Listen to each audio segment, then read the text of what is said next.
கோவை சென்றுள்ள முதலமைச்சர் ஸ்டாலின் உக்கடம் முதல் ஆத்துப்பாலம் வரையில் கட்டப்பட்டுள்ள புதிய மேம்பாலத்தை பொதுமக்கள் பயன்பாட்டிற்கு திறந்து வைக்கிறார்.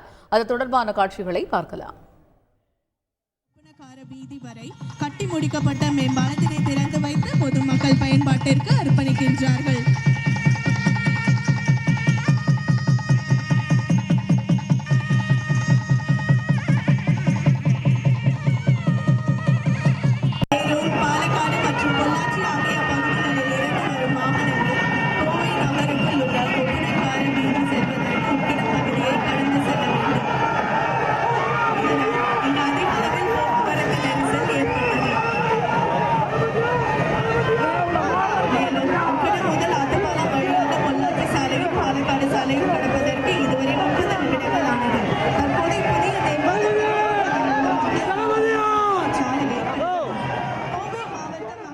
கூடுதல் விவரங்களை எமது செய்தியாளர் கார்த்திக் விவரிக்க கேட்போம். கார்த்திக், வணக்கம். 3.8 கிலோமீட்டர் தூரம் கொண்ட இந்த மேம்பாலம் 470 கோடி ரூபாய் மதிப்பீட்டில் கட்டப்பட்டிருக்கிறது. இதன் தற்பொழுது பொதுமக்கள் பயன்பாட்டிற்கு திறந்து வைத்திருக்கிறார் முதல்வர். இந்த நிகழ்வு பற்றிய கள விவரங்கள் என்ன, விரிவாக விவரிங்க.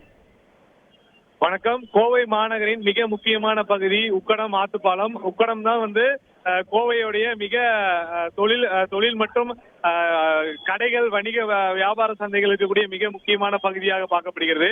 இந்த பகுதிக்கு போக்குவரத்து நெரிசலை குறைப்பதற்காக கடந்த அதிமுக ஆட்சியில் தொடங்கப்பட்ட மேம்பால பணியை திமுக ஆட்சி வந்தது பிறகு இந்த பாலத்தை 3.8 கிலோமீட்டர் விரிவாக்கம் செய்து போக்குவரத்து நெரிசல் நடைபெறாமல் இருக்கும் வண்ணத்துல இந்த மேம்பாலமானது கட்டி முடிக்கப்பட்டிருக்கு. 480 கோடி மதிப்பீட்டுல 3.8 கிலோமீட்டர்ல இந்த மேம்பாலமானது அமைக்கப்பட்டிருக்கு.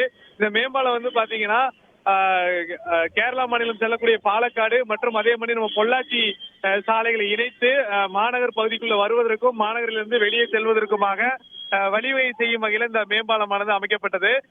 தற்போது இந்த மேம்பாலத்தை முதலமைச்சர் மு.க. ஸ்டாலின் அவர்கள் திறந்து வைத்தார். திறந்து வைத்து அந்த மேம்பாலத்தில் ஒரு 100 மீட்டர் தூரத்திற்கு மேம்பாலத்தில் நடந்து சென்று மேம்பால பணிகளை ஆய்வு செய்தார். தொடர்ந்து இந்த மேம்பாலமானது திறந்து வைக்கப்பட்டு இப்ப மக்கள் பயன்பாட்டுக்கு கொண்டு வரப்பட்டிருக்கு. ஏராளமான திமுகவினர் சூழ்ந்ததனால் முதல்வர் வந்தவுடன் ஒரு போக்குவரத்து நெரிசல் மாதிரி அங்க இருக்கக்கூடிய பேரிகார்டுகளை உடைத்துக் கொண்டு முதல்வரை பார்க்க வந்ததால் ஒரு பரபரப்பு ஏற்பட்டது. பின்னர் முதல்வர் இந்த மேம்பாலம் வழியாக தற்போது கருமத்தம்பட்டி நோக்கி சென்று கொண்டிருக்கார். அங்கு முன்னாள் முதலமைச்சர் கருணாநிதி அவர்களின் உருவச்சிலை திறந்து வைக்கிறார். அதை திறந்து வைத்து மீண்டும் விமான நிலையம் வந்தடைந்து இன்று மதியம் 1 மணிக்கு அவர் திரும்பி சென்னை செல்லவிருக்கிறார். தொடர்ந்து இங்க 3 நிகழ்வுகள் இன்னைக்கு பங்கு பெற்றுவிட்டு தற்போது இங்க பால பணிகளை திறந்து வைத்த பிறகு இப்போது செல்கிறார்.